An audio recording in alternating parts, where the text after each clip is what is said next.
अस्सलाम वालेकुम प्यारे बच्चों। क्या आप जानते हैं खाना खाने से पहले एक ज़रूरी दुआ है जो हमें पढ़नी चाहिए। ये दुआ हमें अल्लाह ताला का शुक्र अदा करना सिखाती है और खाने में बरकत लाती है।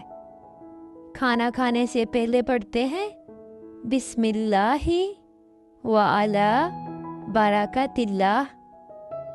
इसका मतलब है खुदा के नाम से और अल्लाह ताला की बरकत के साथ।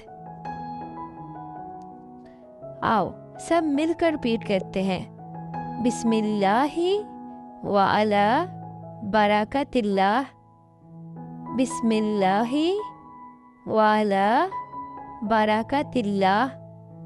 अगर दुआ पढ़नी भूल जाए और खाना खाते वक्त याद आए कि दुआ नहीं पढ़ी तो फिर ये दुआ पढ़े, बिस्मिल्लाहि अव्वलहु व आखिरह, बिस्मिल्लाहि अव्वलहु व आखिरह। दुआ पढ़ने से खाना बरकत वाला होता है और हमें अच्छे आदाब भी सीखने को मिलते हैं। तो बच्चों, आज से खाना शुरू करते वक्त क्या पढ़ना है? बिस्मिल्लाहि व अला बरकतिल्लाह। अगली वीडियो में हम सीखेंगे खाना खाने के बाद की दुआ। तो ट्विंकल मिनी मोमेंट को लाइक और सब्सक्राइब कर लें ताकि अगली वीडियो मिस ना हो। अल्लाह हाफिज़।